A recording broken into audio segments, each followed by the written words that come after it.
अल्हम्दुलिल्लाहि रब्बिल आलमीन वस्सलातु वस्सलामु अला आखिरिल अंबिया वल मुरसलीन नबीना मोहम्मद इब्न अब्दुल्लाह व अला आलिहि व सहबिहि अजमईन अम्मा बाद। कुछ सवालात हैं। इसमें एक सवाल ये है कि बालों को क़ज़ा करना कैसा है, बालों को क़ज़ा करना कैसा है और क्या ऐसे बालों के साथ नमाज हो जाती है। क़ज़ा करने के माना क्या है? पहले एक तरीका होता था, हर ज़माने में तरीका रहा है कि सर का कुछ हिस्सा मूंड दिया जाता है और सर के कुछ हिस्से पर बाल रखे जाते हैं। नॉन मुस्लिम्स में आपको ये तरीका मिलेगा, बहुत सारे गैर मुस्लिम अक़वाम में, कि सामने के बाल मिसाल के तौर पे मूंड दिए जाते हैं, पीछे के बड़े बड़े बाल होते हैं जिसमें वो चोटी बना के रखते हैं। तो बहुत सारे इलाक़ों में, बहुत सारे मुल्कों में ये तरीका है। और आज के दौर में भी ये तरीका क्या है कि फ़ैशन के तौर पर फ़िल्मी अदाकारों की नक्काली में जैसे साइड के जो बाल होते हैं वो बिल्कुल मूंड दिए जाते हैं और सर के ऊपर के हिस्से में कुछ लंबे बाल रखे जाते हैं। ये तरीक़ा इख्तियार करना कैसा है और इन बालों के साथ नमाज हो जाती है या नहीं होती? दो सवालात हैं। क़ज़ा करने से अल्लाह के नबी सल्लल्लाहु अलैहि वसल्लम ने मना किया है। आप सल्लल्लाहु अलैहि वसल्लम ने क्या फरमाया? या तो सर के पूरे बाल मूंड दो, पूरा टकला करा लो, हलक करा लो, अपना सर मुकम्मल गंजा कर लो, या फिर यह है कि पूरे सर के ऊपर बाल छोड़ दो, आधे सर के ऊपर बाल और आधे सर के ऊपर बाल नहीं। अल्लाह के नबी सल्लल्लाहु अलैहि वसल्लम ने इसे मना किया है, ये जायज़ नहीं है बल्कि ये हराम है। और ख़ास तौर से उस सूरत में जब गैर मुस्लिम अदाकारों की नक्काली करना मकसूद हो, फिल्मी अदाकारों की, तो ऐसी सूरत में तो इसमें दो चीज़ें हैं। एक, अल्लाह के नबी सल्लल्लाहु अलैहि वसल्लम ने मना भी किया, दूसरे काफिरों की मुशाबात बिलखुसूस मना है। तो इस एतबार से इसकी हुर्मत और अशद हो जाएगी, डबल गुनाह इंसान को होगा उसकी नीयत की वजह से। हाँ, ऐसा हो सकता है कि सर के बाल कम ज़्यादा हो सकते हैं, ऐसा हो सकता है कि ऊपर के बाल थोड़े बड़े, साइड के बाल थोड़े कम, है ना, कैंची से या मशीन से। लेकिन अगर बिल्कुल मूंड दिए जा रहे हैं बाल तो ऐसी सूरत में यह हराम हो जाएगा। और जो बालों का स्टाइल आप रखें तो उसमें आपकी नीयत ये नहीं होना चाहिए कि फ़लाँ फ़िल्मी अदाकार ने ये बाल रखे हैं इसके लिए मैं ऐसा रख रहा हूँ। शाहरुख खान ने रखे हैं, सलमान खान ने रखे हैं, सैफ अली खान ने रखे हैं, फ़लाँ फिल्म में वो हीरो ने क्या अच्छा स्टाइल था तो वैसे ही बाल मैं बनाता हूँ, तो ये जायज़ नहीं है बल्कि ये हराम है। और इंसान बहुत सख्त गुनाहगार होता है जब वो इस तरह से फ़िल्मी अदाकारों की नक्काली करता है। अल्लाह ताला के दुश्मनों से दुश्मनी होना चाहिए, है ना। जो इंसान गुनाह का जो है यानी प्रचार करने वाला हो कि भाई वो अल्लाह की नाफरमानी की तरफ बुला रहा है, वो बेहयाई का प्रचार कर रहा है। ठीक है, इंसान नफ्स के तकाज़े में आके कभी फिल्में देख लेता है, कोई ड्रामा देख लेता है, लेकिन उनकी मोहब्बत दिल में वैसा बनना है, वैसे कपड़े पहनना है, वैसे बाल बनाने हैं, तो ऐसी सूरत में ये बहुत ख़तरनाक बात है। क्यों? अल्लाह के नबी सल्लल्लाहु अलैहि वसल्लम ने क्या फरमाया? अलमरउ मा मन अहब्बा, इंसान क़यामत के दिन उनके साथ होगा जिससे वो मोहब्बत करता था, जन्नत में या जहन्नम में। तो अगर अल्लाह के नेक बंदों से मोहब्बत होगी तो उनके साथ जन्नत में होगा, और बुरे लोगों के साथ मोहब्बत होगी तो उनके साथ जहन्नम में होगा। मन तशब्बह बिक़ौमिन फ़हुवा मिनहुम, जो किसी कौम से मुशाबहत इख्तियार करे वो अल्लाह के नज़दीक उन्हीं में से है। इसलिए ऐसा नहीं करना चाहिए। ऐसे बालों के साथ नमाज तो हो जाएगी, लेकिन अगर एक इंसान ने जानबूझ के इस तरह का स्टाइल बनाया है तो वो गुनाहगार होगा जब तक उसके बाल वैसे रहें। हाँ, फिर यह है कि अगर ऐसी गलती हो गई तो अल्लाह से तौबा करे, पूरा टकला करा ले, हलक करा ले, और उसके बाद आइंदा इस तरह के बाल ना बनाए, तो हो सकता है अल्लाह ताला उसको माफ़ कर देगा। हुक्का पीना कैसा है और बिना तंबाकू के हुक्का पीना कैसा है? और इससे मिलता जुलता एक सवाल है, क्या तंबाकू खाना जायज़ है? ये दोनों एक ही तरह के सवाल हैं, है ना। देखिए, इंसान में और रेलवे इंजन में कुछ ना कुछ फ़र्क होना चाहिए कि नहीं होना चाहिए, है ना। भाई वो रेल का पुराना इंजन देखा है आपने, कोयले पे चलने वाला, ऊपर से धुआं निकल रहा है, तो ये इंसान है और ये भी मुंह में पाइप डाल के गुड़ गुड़ गुड़ गुड़ गुड़ करने के बाद में मुंह से धुआं छोड़ रहा है। तो दोनों चीज़ों में कोई फ़र्क होना चाहिए कि नहीं होना चाहिए? अक्लमंद इंसान वो होता है जो अपना जो भी वो काम कर रहा है तो उसमें नफ़ा नुकसान देखे कि भाई इसका फ़ायदा क्या है। अब मैं तो नहीं जानता कि भाई बग़ैर तंबाकू के भी कोई हुक्का होता है, लेकिन अगर बिलफर्ज ऐसा है भी तो इसका फ़ायदा क्या है। खाली उन लोगों के साथ मुशाबहत, कूल दिखना, फैशन, है ना। और अगर एक इंसान सिगरेट पी रहा है, गुटखा खा रहा है या तंबाकू के साथ हुक्का पी रहा है तो ये सख्त हराम है। क्यों? अल्लाह ताला ने कहा वला तक़्तुलू अनफुसकुम इन्नल्लाह काना बिकुम रहीमा, अपने आप को मत मारो, अल्लाह ताला तुम पर बहुत मेहरबान है। वला तुल्क़ू बिअयदीकुम इला तहलुका, अपने हाथों को जानबूझ के हलाकत के अंदर मत डालो। जब आप सिगरेट पीते हैं, गुटखा खाते हैं, पूड़ियाँ खाते हैं तो उसके बाद में क्या होता है, उसकी वजह से बहुत सारी बीमारियाँ होती हैं। यानी कई हमने दोस्तों को देखा जो इस तरह की चीज़ों में मुब्तला थे, मुंह ही नहीं खुलता उनका। अरे क्या हुआ, खाइए आप, ज़रा मुंह खोलिए, नहीं इतना ही खुलता हो, ज़रा सा लेके थोड़ा सा निवाला ऐसा मुंह में अंदर डालेंगे। और फिर उसके बाद में क्या होता है, उसके बाद में कैंसर हो जाता है। और कैंसर होने के बाद में इंसान बड़ा ख़राब उसका मामला होता है। यानी आप देखें कि वो जो सिगरेट का पैकेट होता है या तंबाकू का डब्बा होता है, उसी के ऊपर फटे हुए गाल की पूरी फ़ोटो होती है ना। वो पहले मालूम नहीं पड़ता, पहले इंसान बहुत शौक कर रहा, बहुत कूल दिख रहा, और उसके बाद में आम तौर से क्या होता है, जो इंसान की टॉयलेट की जगह होती है वहाँ का कैंसर होता है बाज़ लोगों को, और बाज़ लोगों को क्या होता है, गाल का कैंसर होता है। तो डॉक्टर क्या करता, इधर का पूरा फाड़ के इतना हिस्सा निकाल देता और एकदम उसकी उस शख्स की ज़िंदगी जो होती है वो बिल्कुल जानवरों की सी ज़िंदगी हो जाती, न खाने कमाने के काम का रहता, जो सेविंग्स रहती वो पूरी इलाज के अंदर खर्च हो जाती, और लोगों को हमदर्दी भी नहीं होती। लोग बोलते क्यों खाता था, क्यों किया, जानबूझ के तूने किया, अब हम क्यों इसके अंदर जो है मदद करें, तेरी ताउन करें। बीवी बच्चे अलग परेशान होते हैं। तो अगर कोई इंसान तंबाकू खाता है, सिगरेट पीता है या इस तरह की आदतों में मुब्तला है, उसको अल्लाह से सच्ची तौबा करना चाहिए, माफ़ी मांगना चाहिए और इस तरह की चीज़ों के अंदर नहीं पड़ना चाहिए। अल्लाह ताला से बहुत तौबा करना चाहिए। तंबाकू पीना, सिगरेट पीना, हुक्का पीना, इस तरह की जो चीज़ें हैं, ये सिर्फ ख़ुद को नहीं मार रहा है बल्कि दूसरे लोगों को भी मार रहा है। अगर एक शोहर है और वो घर में सिगरेट पीता है तो उसकी वजह से उसकी बीवी को भी कैंसर होने के चांसेस हैं। अगर माँ है या बाप है और वो हुक्का या सिगरेट वगैरह पीते हैं तो उसकी वजह से बच्चों के भी कैंसर होने के चांसेस होते हैं। तो इस तरह की चीज़ों से इंसान ने बहुत ज़्यादा परहेज़ करना चाहिए। जो इस्लाम के दुश्मन हैं, क्या उनके नुकसान पर खुश हुआ जा सकता है? जैसे अमेरिका वगैरह में जो आग लगी थी और इस तरह की जो चीज़ें होती हैं, जाहिर सी बात है कि आपका दुश्मन अगर कोई है और उसका नुकसान हो रहा है तो फितरी तौर पर आपको खुशी तो होगी। आपका दोस्त है, उसको फ़ायदा हुआ तो आपको अच्छा लगेगा। आपका दुश्मन है और उसका नुकसान हो रहा है तो फितरी तौर पर आपके दिल में खुशी तो पैदा होगी। लेकिन इस खुशी का इजहार करना चाहिए या नहीं करना चाहिए, ये एक समझदार और अक्लमंद इंसान की निशानी है। एक इंसान है जो ऐसे माहौल में रहता है जहाँ उसके आसपास में सारे उसके दुश्मन हैं, उसका बुरा चाहने वाले हैं, और किसी का घर जल गया, किसी को कोई नुकसान पहुंचा और आपने बोले वाह बहुत अच्छा हुआ, तो उन्होंने पकड़ के आपको कूटे, तो आपका भी क्या हुआ, आपका भी बुरा हो गया, है ना। और आज के दौर में सोशल मीडिया का जो दौर है ना, उसमें आप कोई ट्वीट करते हैं, फेसबुक पे कोई जो है आप कमेंट करते हैं, कोई पोस्ट डालते हैं, चीज़ें बहुत तेज़ी के साथ में वायरल होती हैं, यहाँ से लेके वहाँ तक, पूरे इंडिया में बल्कि पूरी दुनिया में। तो ऐसा कुछ नहीं करना चाहिए जिससे लोगों को लगे कि हमारा नुकसान हुआ और इनको खुशी हो रही है। अच्छा, ये जो अभी आग लगी थी अमेरिका वगैरह में, लॉस एंजलिस में, उसमें बहुत सारे मुसलमानों का भी नुकसान हुआ है ना। बहुत सी मस्जिदें जली, बहुत सारे मुसलमानों के घर जले। तो इसमें बजाय इसके कि हर बात में कमेंट करना, हर बात में अपनी राय देना, ये ज़रूरी नहीं होता है। अल्लाह से दुआ करना चाहिए कि जो अल्लाह ताला को मानने वाले हैं, अल्लाह के दोस्त हैं, अल्लाह ताला उनके नुकसान की तलाफ़ी करे। जो अल्लाह के दुश्मन है, अल्लाह उनके नुकसान में मज़ीद इजाफ़ा करे। ठीक है।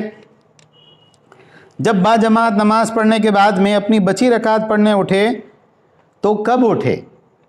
जब इमाम दोनों तरफ सलाम फेर ले, अस्सलामु अलैकुम व रहमतुल्लाह, अस्सलामु अलैकुम व रहमतुल्लाह, दोनों तरफ सलाम फेरने के बाद में उठना चाहिए, पहले नहीं। ये गलती है कि जब इमाम एक तरफ सलाम फेरता है उसके बाद में इंसान खड़े हो जाता है, ये सही तरीका नहीं है। दोनों तरफ इमाम सलाम फेर ले, उसके बाद में खड़े होकर अपने बची हुई रकात पूरी करना चाहिए। जो इमाम के साथ आपने पढ़ी वो आपकी पहली रकात थी। अब जो आपकी जो नमाज बची हुई है वो आपकी आखिरी रकातें हैं, उस हिसाब से अपनी नमाज को पूरा करना चाहिए।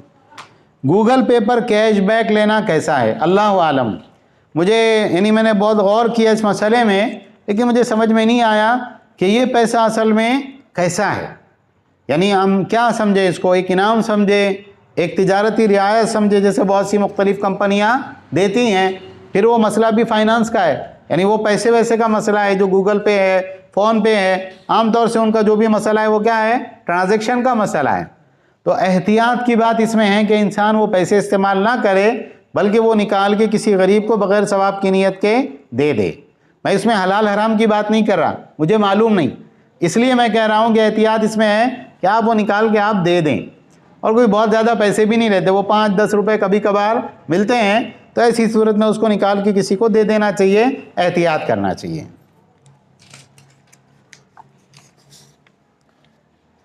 तदफीन के बाद में पैरों के बीच में से मिट्टी डालना कैसा है? आम तौर से लोग कहते हैं कि गलत है, ऐसा कुछ भी नहीं है। पैरों के बीच में से भी आप मिट्टी डाल सकते हैं, कैसे भी डाल सकते हैं, ऐसा कोई ज़रूरी नहीं है कि आप जो हैं वो अलग से ही डालें, पैरों के बीच में से ना डालें, ऐसा कुछ नहीं है। ये सब गलत बातें हैं।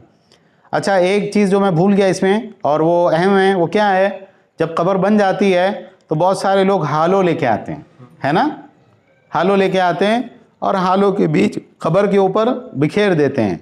और बहुत सारे लोग पौधे की टहनियाँ वगैरह लाके टहनी लगाते हैं। क्यों? एक हदीस में है कि आप सल्लल्लाहु अलैहि वसल्लम तो कब्रों के पास से गुजरे, उनको अजाब हो रहा था, तो आपने कहा कि ये कोई बड़ी चीज़ नहीं है। फिर आपने कहा बड़ी चीज़ थी, यानी बचना आसान था, लेकिन ये लोग बचे नहीं। एक पेशाब के छींटों से नहीं बचता था, दूसरा लोगों की चुगली करता था, इस बुनियाद पे उनको कब्र में अजाब हो रहा था। तो आपने क्या किया, आपने एक टहनी तोड़ी और दोनों उसके अंदर आधी आधी गाड़ी और कहा कि जब तक ये टहनी ताज़ा रहेगी उनको अजाब नहीं होगा। तो लोगों ने कहा देखो टहनी से अजाब नहीं होगा, तब अगर हम फूल डालते हैं, हार डालते हैं तो भी अजाब नहीं होगा। हालांकि अगर ये आम कायदा और क़ानून होता तो अल्लाह के नबी सल्लल्लाहु अलैहि वसल्लम उम्मत के फ़ायदे के बहुत हरीस थे। तो आप क्या करते, आप सहाबा की ड्यूटी लगाते कि जितने लोग हैं ना, फ़लाने आज के दिन तुम, कल तुम, परसों तुम जाना और नई टहनियाँ गाड़ के आना। अल्लाह के नबी सल्लल्लाहु अलैहि वसल्लम हर बार जब जाते तो साथ में ताज़ा टहनियाँ लेके जाते कि इससे लोगों को अजाब नहीं होगा। ऐसा आपने किया? ऐसा आपने नहीं किया। ये एक इस्तिस्ना था। उस मौके पर अल्लाह के नबी सल्लल्लाहु अलैहि वसल्लम के एतबार से अल्लाह ताला की तरफ से सहूलत दी गई कि जब तक ये टहनियाँ गाड़ी है, जब तक ये टहनियाँ ताज़ा रहेगी, इन मैयत वालों, इन कब्र वालों को अजाब नहीं होगा। तो ये समझना चाहिए अजाब में तकलीफ़ होगी। तो ये बिदअत है, इस तरह से कब्र के ऊपर झाड़ लगाना, हालो डालना और उसके बाद में वो सब्ज़ा उगाना कब्र के ऊपर, ये जायज़ नहीं है, हराम है, ऐसा नहीं करना चाहिए। जनाजे की नमाज में सना है क्या? बहुत सारे लोग बोलते हैं सुबहानक अल्लाहुम्मा व बिहम्दिका व तबारक अस्मुका व तआला जद्दुका व जल्ला सनाउका वला इलाहा गैरुक। हमारे इल्म की हद तक ये सना साबित नहीं है। अल्लाह के नबी सल्लल्लाहु अलैहि वसल्लम से ये दुआ साबित नहीं है, न सहाबा से साबित है। अगर कोई इंसान ही कहता साबित है तो उसको दलील पेश करना चाहिए। अब तक जो हमने पढ़ा और जो देखा उसके अंदर हमको ये दुआ का कोई सबूत नहीं मिला। क्या करना चाहिए? सना की बजाय पहली तकबीर के बाद सूरह फातिहा पढ़ना चाहिए और कोई सूरत उसके साथ मिलाना चाहिए। औरतें कब्रस्तान जा सकती है या नहीं जा सकती है, इसमें अहले इल्म के दरमियान में इख्तलाफ है। बाद अहले इल्म जैसे शेख अलबानी रहमतुल्लाह अलैह हैं और बाद दीगर अइम्मा हैं, वो इजाज़त देते हैं कि औरत कब्रस्तान जा सकती है, लेकिन उसको मामूल नहीं बनाए। कभी कभार ज़िंदगी में 1 या 2 मरतबा वालिद का इंतकाल हुआ, किसी का इंतकाल हुआ तो चले गए उनकी क़ब्र पर, तो कहते हैं जायज़ है। लेकिन आम तौर से उलमा औरतों के कब्रस्तान जाने से मना करते हैं, उससे रोकते हैं। तो अगर औरतें कब्रस्तान ना जाएं, यही चीज़ उनके हक़ में बेहतर है। जब जनाजे की नमाज़ ऊँची आवाज़ से पढ़ाई जाए तो क्या मुक्तदी को खामोश रहना चाहिए? अच्छा सवाल है। अगर जनाजे की नमाज़ पढ़ाई जा रही है तो सूरह फातिहा तो पढ़ना चाहिए। सूरह फातिहा पढ़ने के बाद में आमीन कहना चाहिए। जब इमाम कोई सूरत पढ़ाए तो खामोश रहना चाहिए। उसके बाद अगर जहरी नमाज भी पढ़ाई जा रही है तो जनाजे की नमाज में बाद अहले इल्म ने जिक्र किया है कि अज़कार का पढ़ना सुन्नत है, सिर्फ आमीन कहना सुन्नत नहीं है। ये नई चीज़ है, बहुत सारे लोगों को मालूम नहीं होती। जब इमाम दुरूद शरीफ पढ़े आप भी पढ़ें, जब इमाम जनाजे की दुआ पढ़ें तो आपको भी जनाजे की दुआ साथ में पढ़ना चाहिए। तो खामोश रहना सुन्नत नहीं है। अलबत्ता एक आदमी को दुआ नहीं आती तो ऐसी सूरत में मजबूरी में फिर वो क्या कहे, फिर वो इमाम की दुआ के ऊपर आमीन कह ले, तो अल्लाह से उम्मीद है कि इंशाअल्लाह उसकी ज़िम्मे वो चीज़ अदा हो जाएगी। ठीक है इंशाअल्लाह। अच्छा सवाल है। गम मनाना जो है, एक मिनट, अस्सलाम वालेकुम, मैं क्या बोल रहा था? गम मनाना 3 दिन से ज़्यादा किसी के ऊपर गम नहीं मनाया जा सकता है। बाद एक उम्मुल मोमिनीन गालिबन उम्मे हबीबा रज़ी अल्लाह तआला अन्हा, जब उनके वालिद अबू सुफियान रज़ी अल्लाह तआला अन्हु की वफ़ात हुई तो 3 दिन के बाद में उन्होंने खुशबू मंगा के लगाई, अच्छे कपड़े पहने और कहा मुझे इस उम्र के अंदर खुशबू लगाने की कोई ज़रूरत नहीं है, लेकिन मैंने अल्लाह के नबी सल्लल्लाहु अलैहि वसल्लम से सुना है कि औरत के लिए शोहर के अलावा किसी की मौत पर 3 दिन से ज़्यादा गम मनाना जायज़ नहीं है। तो ऐसा हो सकता है आपको बहुत सदमा है, आप 3 दिन तक घर में बैठे रो रहे हैं, आपको सदमा है, आप कपड़े नहीं बदल रहे, अच्छा कुछ दूसरा काम नहीं कर रहे हैं, लेकिन 3 दिन हो गए, अब शरीयत कहती है उठो, उठ के अपने काम पे जाओ, अपने जो रोज़मर्रा की रूटीन है वो करो। और शोहर का इंतकाल हो जाए औरत के, तो शोहर के इंतकाल के बाद में 4 महीने 10 दिन तक उसने शोक मनाना है। शोक मनाने का मतलब क्या है, वो जेवर नहीं पहनेगी और मेकअप की जो चीज़ें वो इस्तेमाल नहीं करेंगी, आंखों में काजल नहीं लगाएंगी, सुरमा नहीं लगाएंगी, लिपस्टिक नहीं लगाएंगी, पाउडर क्रीम वगैरह लगा के अपने को गोरा नहीं करेगी और खुशबूदार चीज़ें नहीं इस्तेमाल करेगी, कलर वाले कपड़े नहीं पहनेगी, यानी खूबसूरत रंग बिरंगे कपड़े जो सजावट के लिए पहने जाते वो नहीं पहनेगी, हाथों में कंगन, चूड़ियाँ और बालियाँ, जेवर वगैरह वो नहीं पहनेगी और घर में रहेगी सादा तरीके से। बहुत कोई इमरजेंसी है तो ऐसी सूरत में वो घर में से बाहर निकलेगी, वरना घर में से बाहर नहीं जाएगी। बाद लोग कहते हैं इद्दत के अंदर औरत के लिए आसमान का भी पर्दा रहता, तो वो गांव देहात के घर रहते, उसमें ये टॉयलेट बाहर रहता, तो फिर वो क्या है, फिर वो ऊपर चादर तान के उसको ले जाते हैं टॉयलेट तक भी, और बोले बाहर बिल्कुल पर्दा इद्दत के अंदर है, तो अब कैसा है, भांजा आ गया, भतीजा आ गया, उससे भी पर्दा। हालांकि भांजे भतीजा महरम होता है, उससे पर्दा नहीं, और जो ना महरम है उससे इद्दत के दौरान भी पर्दा, इद्दत के बाद में भी पर्दा है। इद्दत के दौरान में उस औरत को कोई रिश्ता नहीं दे सकता, मैं आपसे शादी करना चाहता हूँ। हाँ, एक इशारा दिया जा सकता है, अलबत्ता यह है कि इद्दत ख़त्म हो जाए उसके बाद में औरत को निकाह का पैगाम दे सकते हैं। तदफीन की, अच्छा ये है, मय्यत की इसाले सवाब के लिए कुरान पढ़ना जायज़ है और किसी को दुआ में याद रखने के लिए बोलना, इसाले सवाब के लिए कुरान पढ़ने का कोई सबूत नहीं। पूरी हदीस आप देख लीजिए, अल्लाह के नबी सल्लल्लाहु अलैहि वसल्लम के ज़माने में मय्यत के ताल्लुक़ से जो भी हदीस हैं, कहीं पर भी आपको कुरान पढ़ने का तज़किरा नहीं मिलेगा। ये मन घड़त मसला है जो लोगों ने अपने दिल से निकाला है।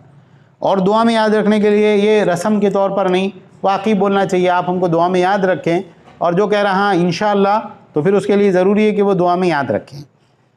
बेरी के पत्ते से नहलाना सही है, सुन्नत है, इसके अंदर इसकी दलील है, अल्लाह के नबी सल्लल्लाहु अलैहि वसल्लम ने हुक्म दिया था, लेकिन आम तौर से बेरी और अनार के पत्तों से नहलाया जाता है।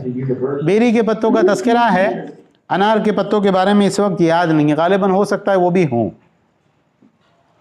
मरने के बाद फरिश्ते रूह आसमान पर ले जाते हैं क्या? सही है, मरने के बाद में अच्छा हो या बुरा इंसान हो, उसकी रूह आसमान की तरफ ले जाई जाती है। जो नेक इंसान होता है उसके लिए आसमान के दरवाजे खोले जाते, जो बुरा इंसान है उसके लिए आसमान के दरवाजे नहीं खोले जाते, फरिश्ते वहाँ से उसकी रूह को फेंक देते, वो रूह फिर वापस उसके जिस्म में आती है, फिर उसके बाद उसको कब्रस्तान ले जाते हैं, फिर कब्र में दाखिल करते हैं, फिर उसकी मार कुटाई जो है शुरू होती है। लेकिन बुरी रूह के लिए आसमान के दरवाजे नहीं खोले जाते, अच्छी रूह के लिए आसमान के दरवाजे खोले जाते हैं। वहाँ ऊपर ले जाकर इल्लियीन में उसका इंदराज होता है कि भाई ये फ़लाँ इब्ने फ़लाँ हैं, उसके बाद उसकी रूह इज़्ज़त और एहतराम के साथ उसके जिस्म में लौटाई जाती है। कब्र पर चूना मारना और ईंट से घेरना कैसा है? हराम है। अल्लाह के नबी सल्लल्लाहु अलैहि वसल्लम ने कब्रों को चूनागज करने से मना किया है और कब्रों पर ज़्यादती करने से मना किया है। कब्र कम अज़ कम कितनी ऊंची होनी चाहिए? ऊँट के कोहान की तरह होना चाहिए। जैसे ऊँट का कोहान होता है, ऐसे थोड़ी सी उभरी हुई कब्र हो। उसका तरीका यह है कि जितनी मिट्टी आपने निकाले, क्योंकि वो बीच में गैप बन जाता, लकड़ी के तख्ते लगा के उसको बंद करते, तो जितनी मिट्टी आपने निकाले ना, उतनी मिट्टी अब उसके ऊपर डाल दीजिए। वो जितनी ऊंचाई बन रही है ना, बस उतनी ही ऊंची कब्र होना चाहिए। उससे ज़्यादा ऊंची कब्र करना, बहुत ऊंची लंबी चौड़ी, ये मना है, ये जायज़ नहीं है, इस्लाम में ये चीज़ हराम है। देखो नशे से मुताल्लिक एक सवाल था कि बहुत सारे लोग बोलते हैं कि चाय के भी लोग आदी हो जाते हैं, कि उसके बगैर उनका सिगरेट तंबाकू पीना नशे की वजह से हराम नहीं है। सिगरेट में नशा नहीं रहता, न तंबाकू में नशा रहता, न गुटखे में नशा रहता। ऐसा देखिए कि आपने एक आदमी ने तंबाकू की पूड़ी खाया, गुटखा खाया, सिगरेट पिया, उसके बाद में बाहर निकल के मोहल्ले वालों को गालियाँ दे रहा, क्या बोले आज एक सिगरेट ज़्यादा पी लिया था। ऐसा देखे? नहीं देखे। सिगरेट पीने से नशा नहीं होता। सिगरेट क्यों हराम है?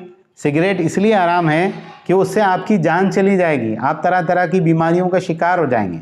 पहले लोगों की कुव्वत मुदाफ़ात बहुत मजबूत रहती थी, लोग खेतों में काम करते थे, अच्छा खाना खाते थे, अच्छी हवा में सांस लेते थे, तो वो हुक्का पीते थे तो उससे उनको नुकसान नहीं होता था। उससे उनको नुकसान होता था, उतना नहीं होता था जितनी बीमारियां आज होती। तो इसलिए हराम है और इसलिए जो है वो नहीं करना चाहिए। बाकी उससे नशा नहीं होता। हाँ, आप अंदर भर के कुछ पी रहे हैं तो फिर बात अलग है। वो सब बेवकूफ़ी की चीज़ें है ना। क्या क्या है, इंसान है नहीं बहकी बातें करे, उल्टा सीधा वो उसको चक्कर आते रहें, कुछ भी ख्वाब और दिखता रहे, क्या फ़ायदा है उसका? ये कोई अक्लमंदी की बात है? कोई अक्लमंदी की बात नहीं। तहकीक के मुताबिक चाय भी मुज़िल सेहत की। हाँ, चाय का मसला असल में ऐसा है, आपने देखे किसी आदमी को बोले भाई बहुत चाय पीते थे, सुबह से लेके शाम तक 10 कप चाय होती थी, उनको पेट का कैंसर हो गया, मर गए हो? देखे आपने ऐसा किसी को? चाय से ज़्यादा क्या होता? बदहज़मी होती है ना। एक इंसान को बार बार टॉयलेट जाना पड़ता है, यही होता है। इससे ज़्यादा क्या होता है? तो ज़्यादा कुछ भी नहीं करना चाहिए। आप खाना खाते हैं वो भी ज़्यादा नहीं होना चाहिए, आप पानी भी ज़्यादा नहीं पीना चाहिए। जो एक रूटीन है, जो आपकी जिस्म की तलब है, उस एतबार से आपको खाने और पीने की ज़रूरत पूरी करना चाहिए, है ना। यानी बाज़ एक मरतबा कुछ तहकीक मैंने पढ़ी थी कि आप ज़्यादा पानी पिएंगे तो उससे आपकी जिस्म में से नमकियात जो है वो खारिज हो जाएंगी, तो ऐसा भी देखा। तो जो ये है कि भाई आप चौक में जाके बैठे और हर थोड़ी देर में आ रहे कोई तो भी मिलने वाले, आओ चाय पियो, ला रे भाई चाय ला, तो उसके बाद में रात में 8-10 चाय पी के आप घर पे आ रहे हैं, ये मुनासिब तरीका नहीं है। एतदाल के साथ एक इंसान सुबह में चाय पिए, शाम में चाय ले, जो भी एक मामूल होता है आमतौर से लोगों का, तो ठीक है। बहुत सारे लोग चाय नहीं पीते, वो बहुत अच्छी बात है, लेकिन फ़र्क है। यानी क्या होता कि एक इंसान जो है, आप उसको बोलो देखो तुम्हारे कपड़े गंदे हैं, तुम्हारे कपड़ों पे गोबर लग गया या कोई गंदगी लग गई, वाह तुम्हारे आंख पे भी तो छींटा उड़ा हुआ है ना, मेरे को क्या बोल रहे? तो ले तुम तंबाकू खाते, तुम भी तो चाय पीते ना। दोनों चीज़ों में ज़मीन आसमान का फ़र्क है, इसलिए वो दोनों चीज़ों की तुलना एक साथ में नहीं कर सकते। सिगरेट हराम है, तंबाकू हराम है, गुटखा खाना हराम है, लेकिन चाय पीना हराम नहीं है। खाली इतना है आपका ख़र्चा बढ़ जाता और आपकी पेट ख़राब रहता, इसलिए वो नहीं करना चाहिए, ज़्यादा नहीं पीना चाहिए।